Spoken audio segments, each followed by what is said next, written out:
Buenas tardes, nosotros somos el grupo A3 y nos correspondió el tema de apnea del sueño. Estamos conformados por Antonia Ángel, Jessica Ceballos, Andrés Giraldo, Laura Hidrobo, María Camila Mejía, María Catalina Rojas y Sandra Vieda.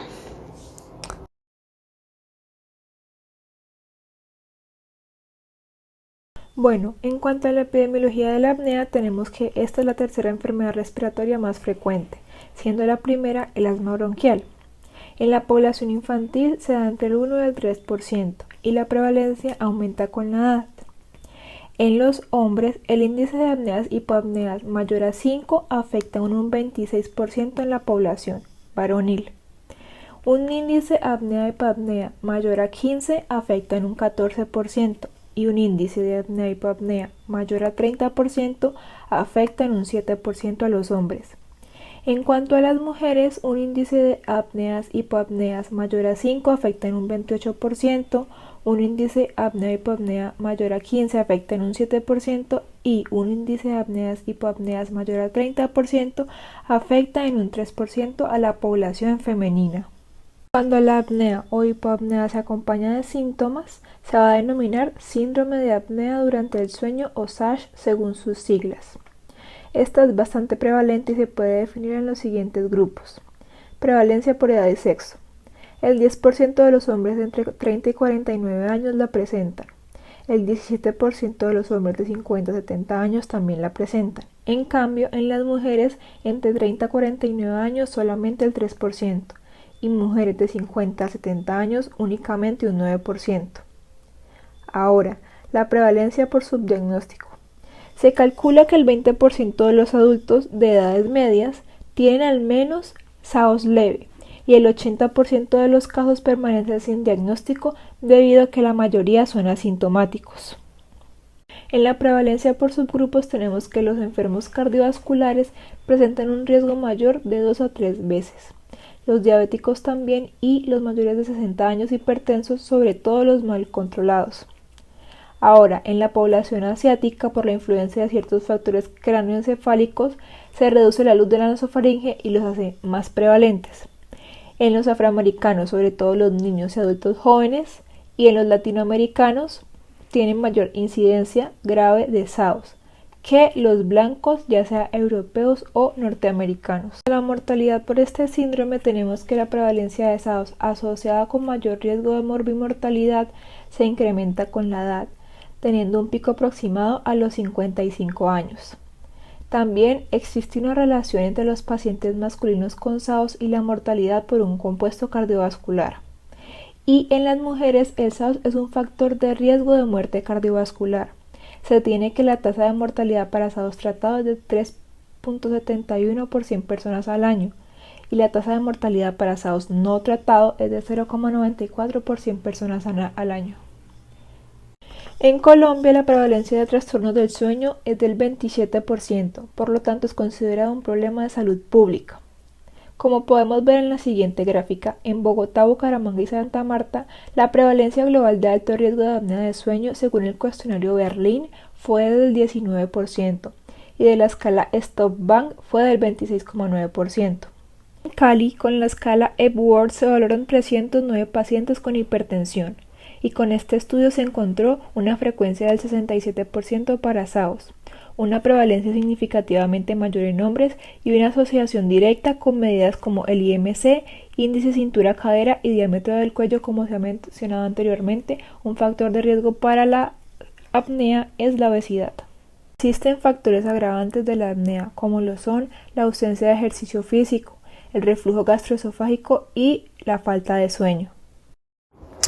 Bueno, para hablar de la apnea del sueño se debe tener el concepto de que el sueño es un fenómeno activo en el que se repiten de un modo cíclico varios estadios caracterizados por patrones neurofisiológicos definidos y cualquier anomalía que altere la estructura del sueño hace que éste no sea reparador y en consecuencia durante el día aparece somnolencia, cansancio, entre otros síntomas. Además, durante el sueño existe una reducción del tono muscular y también de la fuerza de los músculos que mantienen abierta la vía aérea superior, o por sus siglas VAS, especialmente en la fase REM. Así pues, en cualquier enfermo con enfermedad respiratoria que precise un elevado esfuerzo ventilatorio diurno, por ejemplo en enfermedades de la caja torácica o EPOC, durante la noche su ventilación puede deteriorarse notablemente, lo que quiere decir que la función ventilatoria durante el sueño puede ser frágil o inestable y dar lugar a una hipoventilación nocturna cuando los músculos más afectados son los de la caja torácica. Cuando los músculos predominantemente afectados son los de la base, se producen apneas o hipoapneas.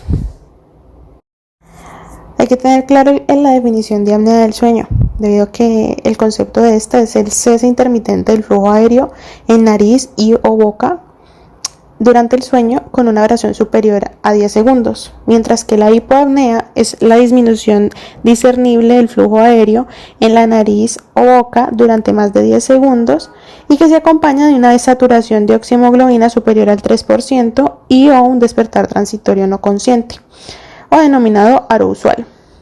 La suma de los episodios de apnea y hipoapnea dividido por las horas de sueño se denomina el índice de apneas y hipoapneas, o por sus siglas IAH. Cuando es superior a 5, aunque pues algunas bibliografías o autores consideran 10, se considera normal, y cuando este índice es superior a 30 se valora como grave como hipoapneas, pues ambos tienen la misma etiopatogenia. El síndrome de apneas y hipoapneas del sueño, o por sus iniciales SAHS, se caracteriza por una serie de síntomas clínicos y trastornos neuropsiquiátricos, cardiorrespiratorios y metabólicos secundarios a los episodios repetidos de apnea e hipoapnea durante el sueño, a través de una serie de fenómenos patofisiológicos y biológicos intermediarios. Cuando un paciente tiene un índice de apneas y hipoapnea superior a 30, aún en ausencia de sintomatología notoria, se considera en principio ya una enfermedad. En Estados Unidos se considera con 50, aunque su tratamiento debe valorarse en función de la edad.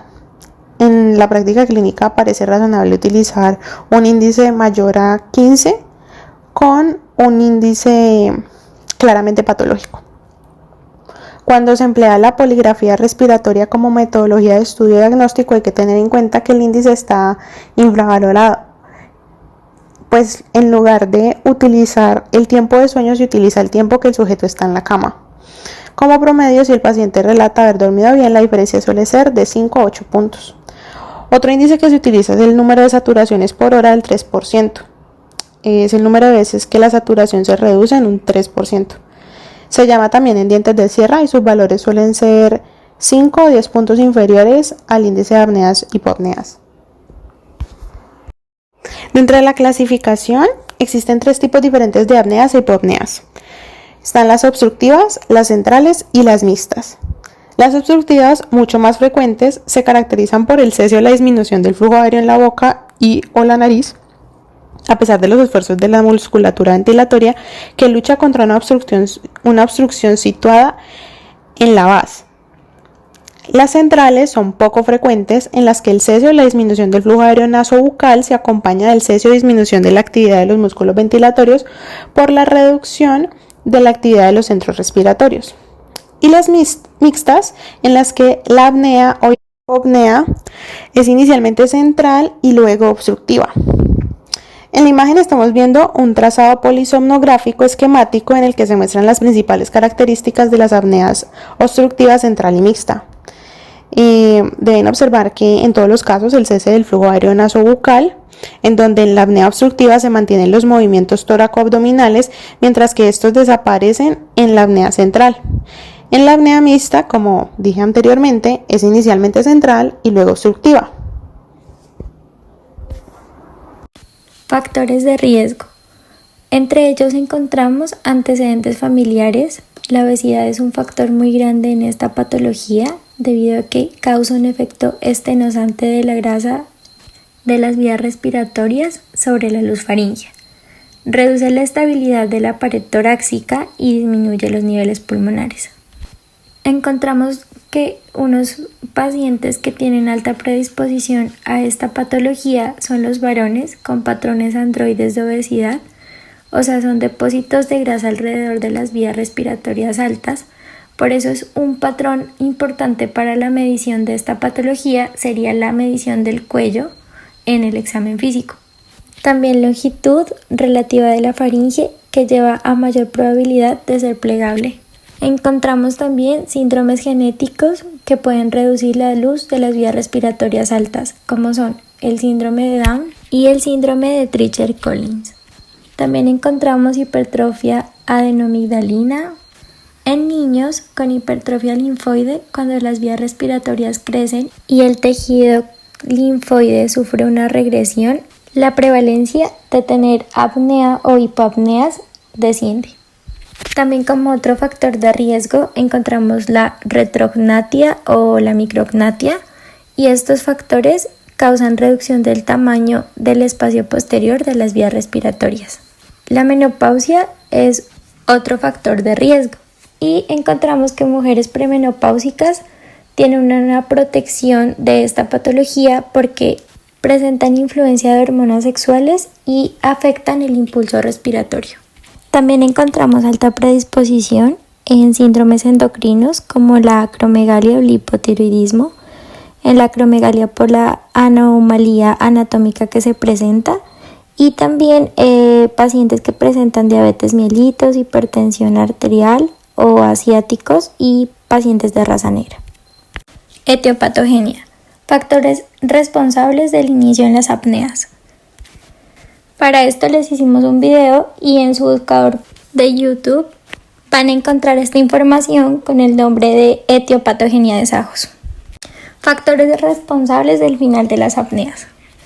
Como consecuencia de la obstrucción faríngea, se genera cada vez más esfuerzos inspiratorios hasta que el propio esfuerzo respiratorio o la hipoxemia inducida por las apneas provoca un despertar transitorio, que es el responsable del final de la apnea. Este despertar transitorio tiene un efecto dispar. Por una parte es beneficioso, ya que induce al final de la apnea, y por otra parte puede ser deleterio porque fragmenta el sueño y por lo tanto el sueño deja de ser reparador. Consecuencias fisiopatológicas. La secuencia de fenómenos que ocurren durante la noche en los pacientes que presentan apnea o también hipoapnea origina una serie de cambios fisiológicos y biológicos que son responsables de las principales manifestaciones clínicas. Entre los cambios biológicos encontramos estrés oxidativo, también inflamación, activación simpática, entre otros. Y entre los cambios fisiológicos encontramos lo que habíamos mencionado anteriormente acerca de la hipoxia, o también puede haber normoxia, sueños fragmentados y presiones pleurales muy negativas. Como consecuencia, esto va a generar cambios hemodinámicos y van a aumentar las adipocinas o también las moléculas de adhesión, los ácidos grasos libres, y activación del factor inducible por hipoxia. De modo constante se repite siempre el mismo ciclo: sueño, apnea y cambios gasométricos, que causan el despertar transitorio y el final de la apnea. Estas presiones pleurales muy negativas que les mencionaba anteriormente van a causar aumento de la poscarga de ambos ventrículos y también van a producir vasoconstricción sistémica y pulmonar. También, debido a los episodios de hipoxia y de regeneración o reoxigenación, el esfuerzo respiratorio desencadena diferentes efectos nocivos que dan lugar a incremento de la actividad neurovegetativa, inflamación sistémica, anomalías metabólicas, disfunción endotelial, entre otros. Existen una serie de factores que se generan por la adaptación o la mala adaptación que pueden aumentar las consecuencias clínicas de las apneas. La liberación de células madres al torrente circulatorio en respuesta a los eventos respiratorios puede disminuir o reparar los daños biológicos o histológicos secundarios a las apneas. En cambio, la obesidad es un factor negativo que agrava los fenómenos nocivos secundarios a las apneas.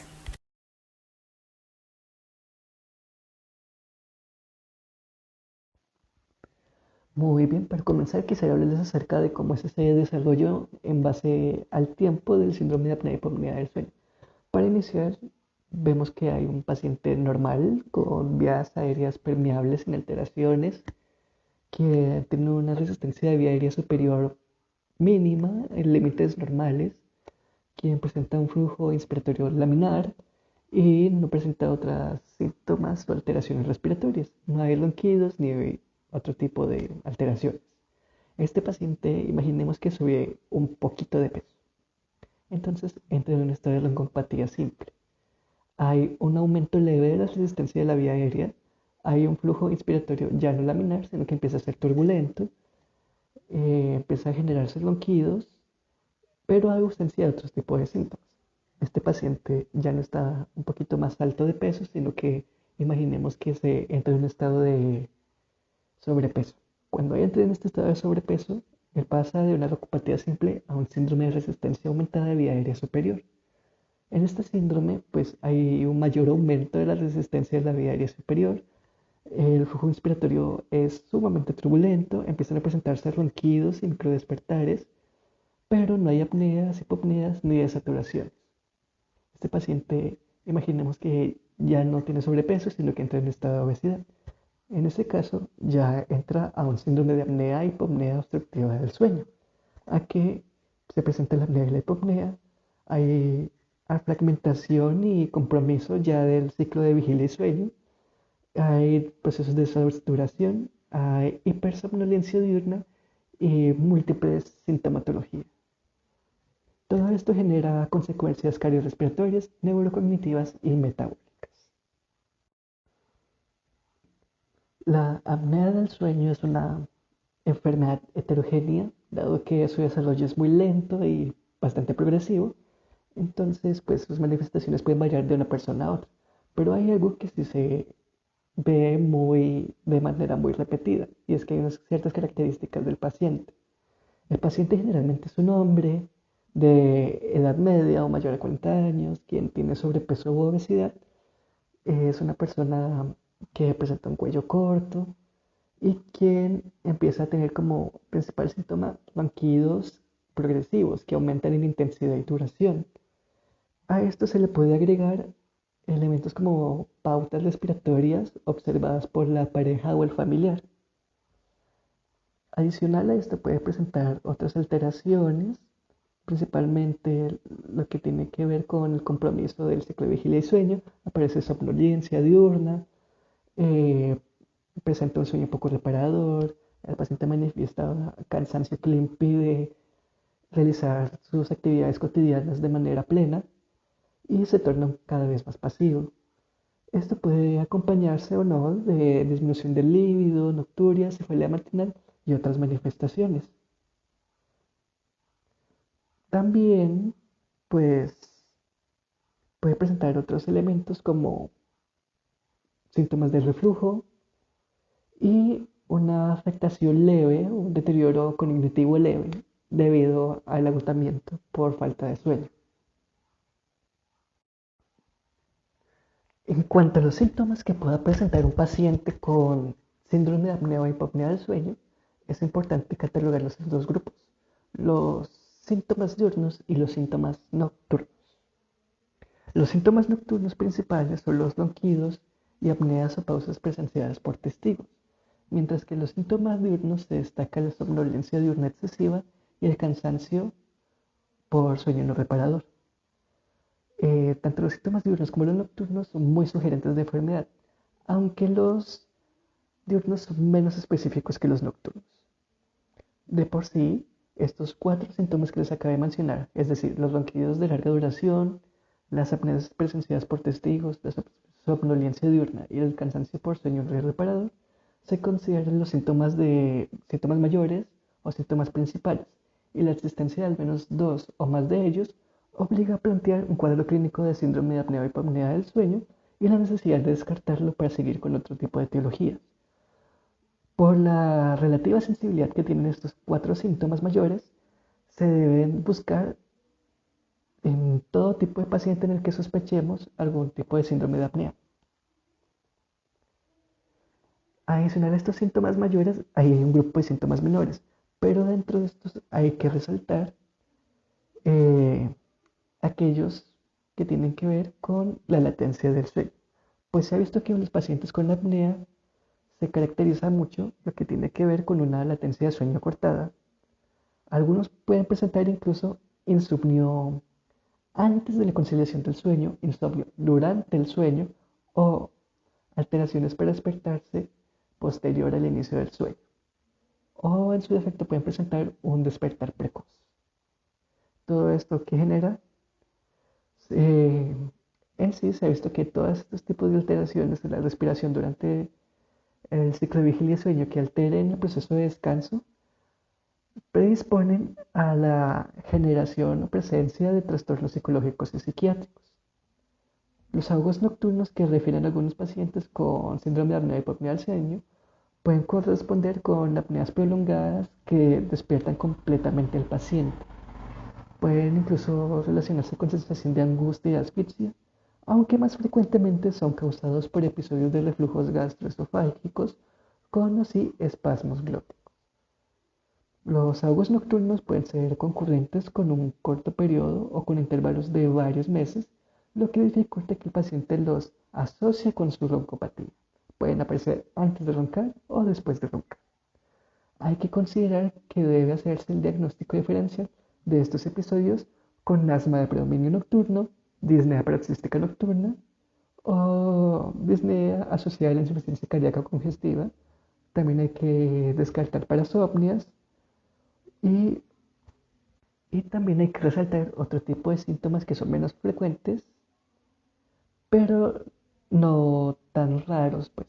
O sea, que son muy comunes en otro tipo de patologías, pero no son tan comunes en la apnea del sueño.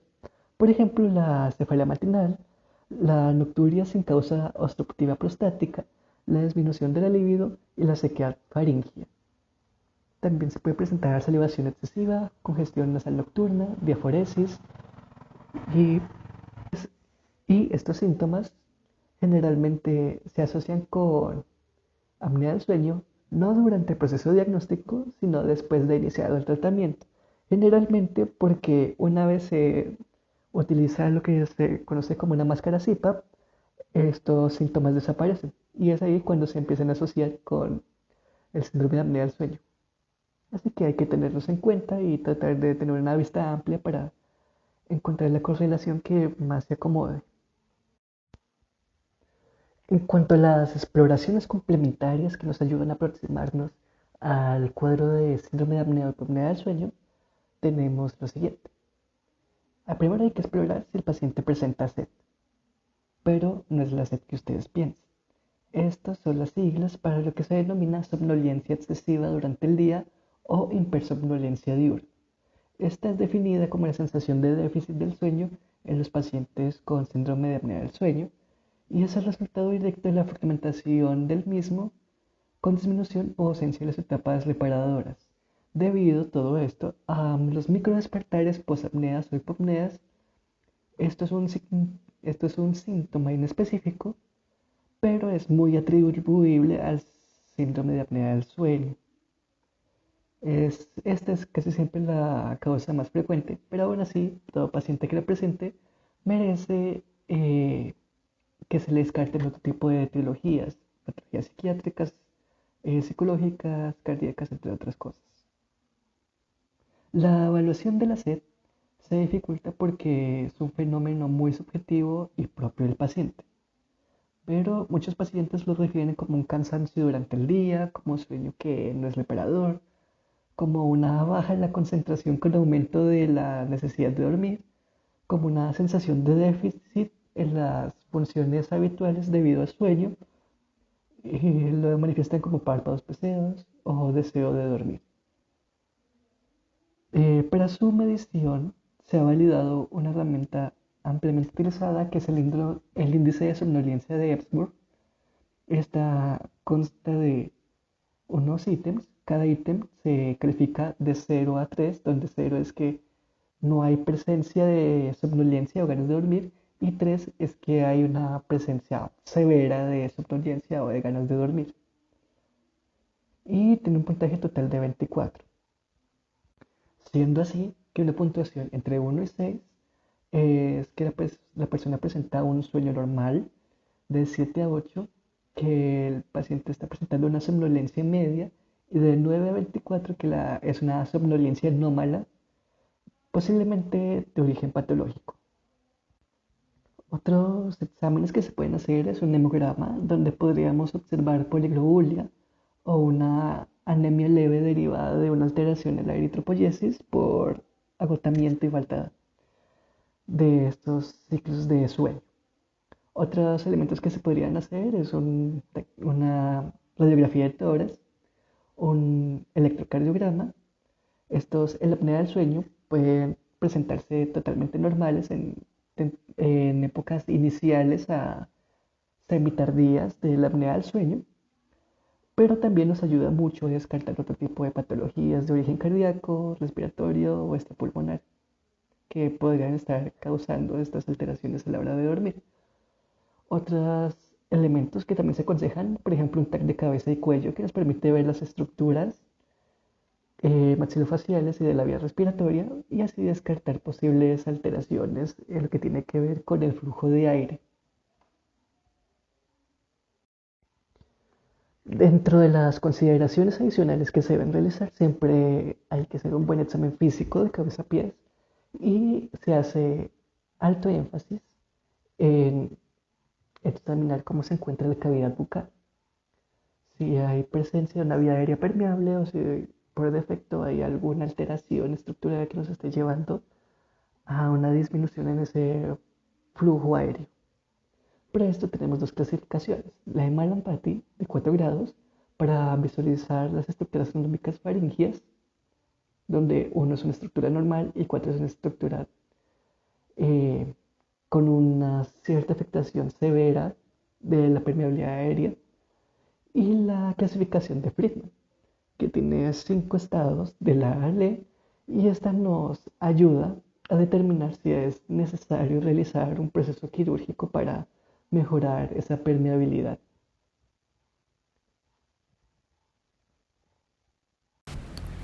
En cuanto a diagnóstico para la apnea del sueño, existen 2 pruebas básicas, la polisomnografía y la poligrafía respiratoria. En cuanto a la polisomnografía, sabemos que es el diagnóstico definitivo que se establece para la apnea del sueño.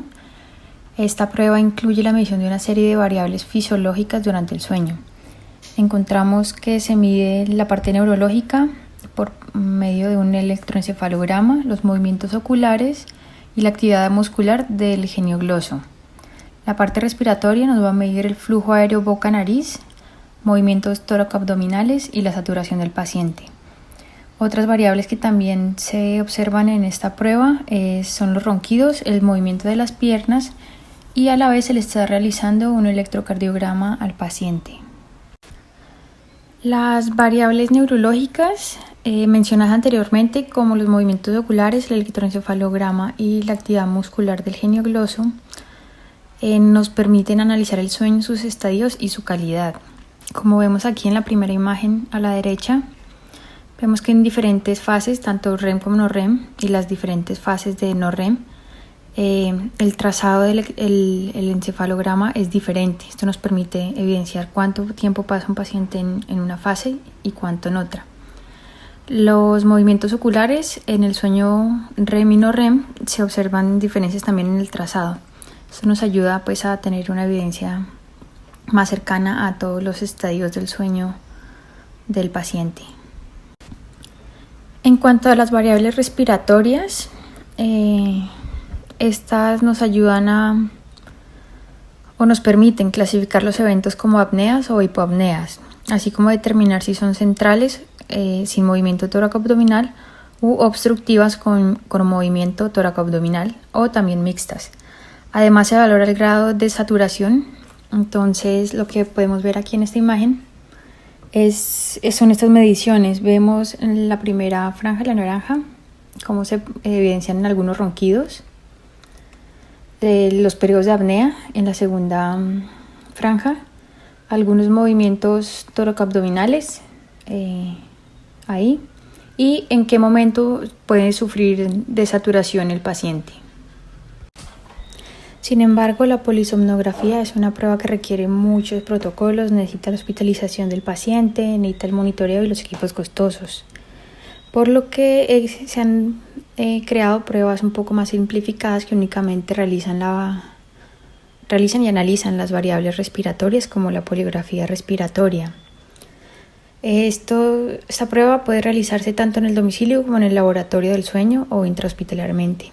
Son útiles y rentables para el diagnóstico de muchos de los casos. Esta prueba debe realizarse en pacientes con elevada probabilidad de sospecha de apnea del sueño, sin comorbilidades graves asociadas, para evitar que se puedan llegar a confundir los resultados. Entonces esta prueba es muy buena para personas obesos o roncadores intensos. Sin embargo, esta prueba tiene sus limitaciones, ya que no contamos con todas las variables que nos muestra la polisomnografía.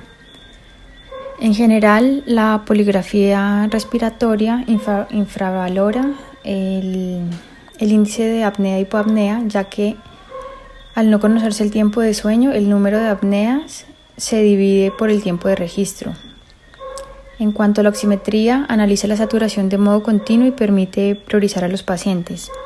En este caso se valora el CT90, que es el tiempo de saturación que está por debajo del 90%, un parámetro sensible pero muy poco específico, ya que puede alterarse con cualquier enfermedad.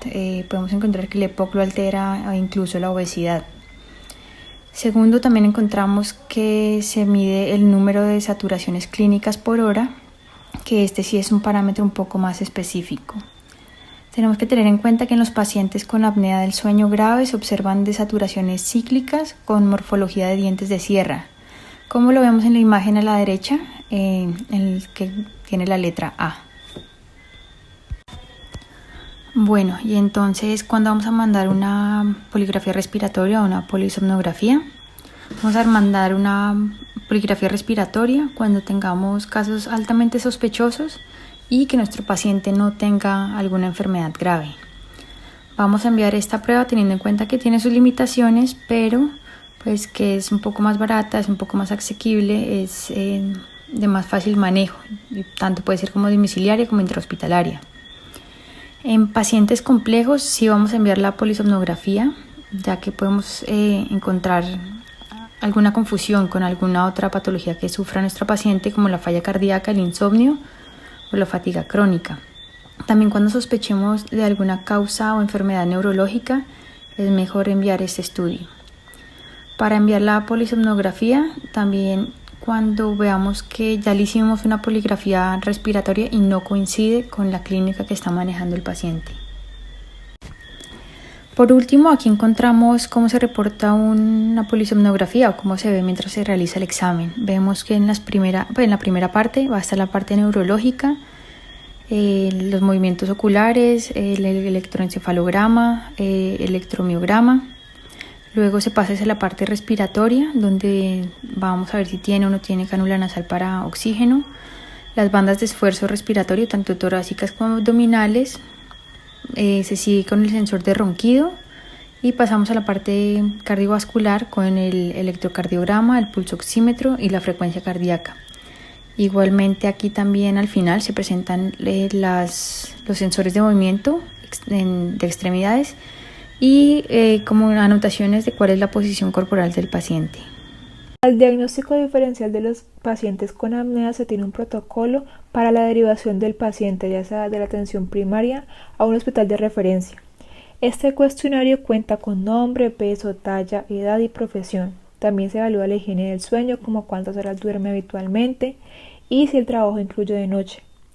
Para conocer los síntomas de SASH, por ejemplo, si ronca, se hace paradas de respirar al dormir, sueño o cansancio durante el día que le dificulte su actividad, sueño al conducir y tiene tratamiento para la hipertensión o para el corazón. Luego se pasa a explorar la enfermedad neurológica o psiquiátrica, por ejemplo, cuál es su reacción frente a una emoción intensa, si tiene insomnio, si el paciente está deprimido y si tiene nerviosismo en las piernas que le obliga a andar.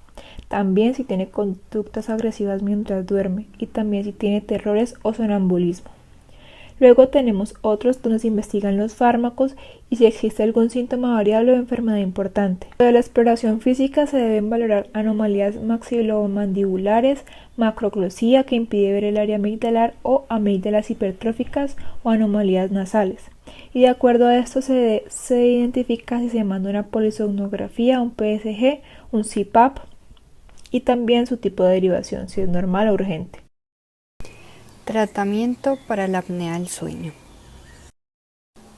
Los dos pilares básicos del tratamiento de la apnea del sueño son las medidas higiénico-dietéticas del sueño y la CPAP, que la veremos con más detalle en otras diapositivas. Sin embargo, también tenemos intervenciones quirúrgicas maxilofaciales, la otorrinolaringológicas y las prótesis de adelantamiento mandibular son otras opciones útiles en casos seleccionados. Principalmente se debe hacer una buena indagación de los síntomas, ya que principalmente los motivos por los cuales se inicia tratamiento en la mayoría de los casos son cuando el paciente presenta síntomas predominantes como excesiva somnolencia, el cansancio durante el día, junto con asfixias nocturnas. Además, se debe tener en cuenta los antecedentes personales del paciente, ya que las comorbilidades son las que dominan el cuadro clínico en la apnea del sueño y desde el pronóstico son incluso más graves que la propia patología. Entre las recomendaciones higiénico-dietéticas básicas que el paciente debe implementar, en ocasiones son suficientes para mejorar los síntomas de la apnea del sueño leves o moderados. Entre ellos encontramos pérdida de peso para los pacientes obesos, ejercicio físico diario, dormir las horas suficientes, evitar tabaco, alcohol y sedantes, dormir en decúbito lateral y tratar la obstrucción nasal y el reflujo gastroesofágico. En cuanto a los dispositivos mandibulares que habíamos mencionado anteriormente, lo que ellos producen es un desplazamiento de la mandíbula hacia adelante, con lo que aumenta el espacio retrofaríngeo y así evita la caída de la mandíbula y la lengua hacia atrás. ¿En qué pacientes podemos llegar a pensar en realizarles esta intervención? Está indicado en los sujetos que no tienen obesidad, que tengan apneas en un número de leve a moderada y en decúbito supino. Y la eficacia de esta intervención varía en función de los criterios de indicación que se le den al paciente. De igual forma, entonces tenemos el tratamiento quirúrgico, que consiste en una ubulopalatofaringoplastia o resección parcial del paladar. A este hacemos referencia a las partes blandas. O también podemos hacer una intervención quirúrgica del adelantamiento maxilomandibular, que ya hacemos referencia a las partes óseas del paladar.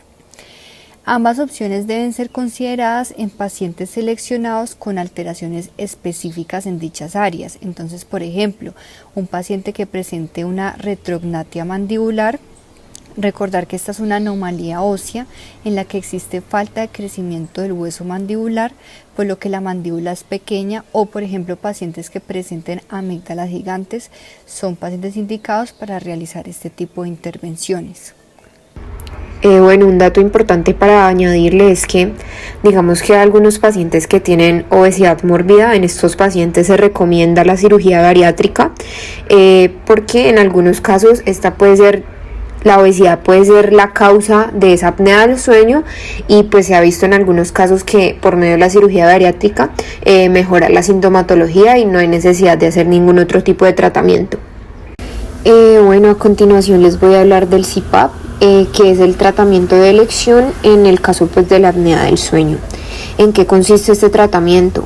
Lo que hace es que se aplica a la persona por medio de una máscara una presión positiva. Esa presión positiva se transmite a través de la faringe y evita que ésta se colapse. Entonces aquí tenemos una imagen donde se muestra pues cómo se aplica la CPAP. En esta imagen hay una parte A, una parte B. En la parte A podemos ver cómo se ajusta de manera manual, y en la parte B podemos ver cómo lo hace de manera automática. Entonces en la parte A pues de la imagen está el ajuste manual. Entonces lo que muestra es que se va incrementando la presión hasta que los eventos desaparecen, es decir, cuando se normaliza la saturación y los eventos que se representan en la parte inferior son unas líneas verticales, no sé si alcanzan a ver las que son moradas, digamos que se regulan. Entonces es como el momento en donde uno sabe que el aparato está funcionando bien. En el ajuste manual lo que hace una persona es que incrementa la presión positiva de manera positiva, incrementa la presión positiva de manera progresiva, es decir, de cada 5 a cada 15 minutos va incrementando la presión hasta que los eventos respiratorios desaparecen e incluso el ronquido pues en la persona. Tenemos la imagen B. En la imagen B es una curva de presión de un equipo automático que aumenta o reduce la presión según las necesidades de la persona. Para obtener una presión fija se traza una línea que cubre el 90% de la curva de presión, evitando los picos. Entonces, pues ya digamos que cuando el dispositivo siente que la persona disminuye su saturación, aumenta la presión positiva, pero lo hace de manera automática. Cuando hay presencia de eventos que son más sutiles, el incremento de la presión positiva pues se hace de manera más lenta. Y al final de la noche puede reducirse la presión del CPAP. Sin embargo, pues se recomiendan los sistemas automáticos porque son muy útiles, pues a través del análisis visual de la curva de presión se obtiene una presión de CPAP fija en la mayoría de los casos. Vamos a hablar acerca de la indicación del tratamiento del síndrome de apneas y hipopneas del sueño. Como primera medida, pues como lo habló nuestra compañera Antonia, se deben optar las medidas generales que son adelgazar, hacer ejercicio, mantener una buena higiene del sueño, dormir las horas suficientes, pues tener una buena postura, tratamiento del reflujo y en casos seleccionados, como lo mencioné anteriormente, como por ejemplo en los pacientes que tienen obesidad mórbida, pues la cirugía bariátrica es una buena opción para ellos. Entonces, la decisión terapéutica depende de los valores que hayan de los índices de apneas y hipoapneas, ¿no? Entonces hay un índice de apnea y hipoapnea menor a 5, un índice de apnea y hipoapnea entre 5 y 30 y uno mayor a 30. Entonces, en el menor a 5 se descarta el síndrome de apneas y hipoapneas del sueño. Puede ser una persona que sea un roncador simple o que tenga otros trastornos del sueño. Entonces, se considera en estas personas los dispositivos de avance mandibular o la cirugía para el ronquido, y se debe hacer un control clínico de atención primaria. En aquellos pacientes que tienen un índice de apneas y hipoapneas entre 5 y 30, pues primero una persona que no tenga síntomas relacionados con el síndrome de apneas y hipoapneas del sueño, ni que presente comorbilidades cardiovasculares graves, se debe tener pues medidas generales, se debe considerar los dispositivos de avance mandibular o cirugía para el ronquido, y también se debe hacer un control clínico de atención primaria. Pero en aquellos pacientes que tienen síntomas relacionados con el síndrome de apneas y hipoapneas del sueño, o que además de eso tienen comorbilidades graves secundarias como una hipertensión refractaria, primero deben tomar medidas higiénico-dietéticas generales, y segundo, pues que se valore si existe la posibilidad de poner un dispositivo de avance mandibular o el CPAP. Entonces, después de esto se debe hacer un control clínico inicial en la unidad del sueño y pues después valorar la atención primaria. Y en aquellos pacientes que tienen el índice de apneas y hipoapneas mayor a 30, así tengan o no síntomas, primero, medidas higiénico-dietéticas generales, segundo, CPAP, y hacer una valoración individualizada en pacientes que son mayores de 70 años. Aparte de esto, debe haber un control clínico inicial en la unidad del sueño. Después de eso, debe valorarse los pacientes por atención primaria. Entonces, atención primaria es aquello que hace la monitorización periódica de peso, Epworth, comorbilidades, adherencia a la CPAP, para decidir necesidad de nueva valoración por unidad del sueño.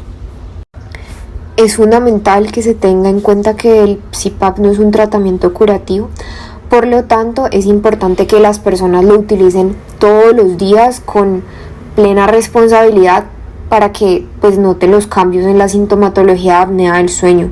La mayoría de los pacientes toleran muy bien el CPAP y mejoran notablemente su sintomatología clínica, siempre y cuando, como les acabo de decir, tengan un buen cumplimiento terapéutico.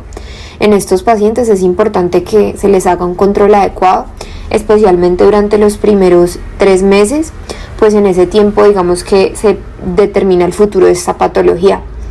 Digamos que si estas personas son juiciosas con su tratamiento, se permite solventar la mayoría de los efectos secundarios, que hay una triada muy común que es rinitis, boca seca, fugas y autorretirada de la CPAP mientras los pacientes duermen, solo si pues las personas cumplen con el tratamiento. Si no, estos van a ser los efectos secundarios que van a tener, segurísimo. Bueno, cada paciente necesita una presión determinada de CPAP, por lo cual esta debe determinarse individualmente mediante estudios nocturnos. Entonces, los principales métodos de medición del nivel de CPAP, pues en primera instancia está la polisomnografía, segundo, los sistemas automáticos y tercero, un estudio de noche partida, que lo que se hace es que primero se hace un análisis de la polisomnografía en dos partes durante la noche. Una primera polisomnografía basal y una segunda en la que se realiza el ajuste del CPAP. Al igual que en el diagnóstico, en la mayoría de los pacientes el ajuste puede realizarse por sistemas simplificados y la polisomnografía convencional debe reservarse para los casos que son complejos, es decir, no a todos los pacientes se les manda una polisomnografía, no. Existen unas condiciones que me permiten un adecuado tratamiento y medición del nivel de presión requerido con la CPAP. Primero, que se dé una buena indicación del tratamiento y del sistema de ajuste. Segundo, una adecuada preparación del paciente. Tercero, un ajuste propiamente dicho. Y cuarto, un control y seguimiento de estos pacientes.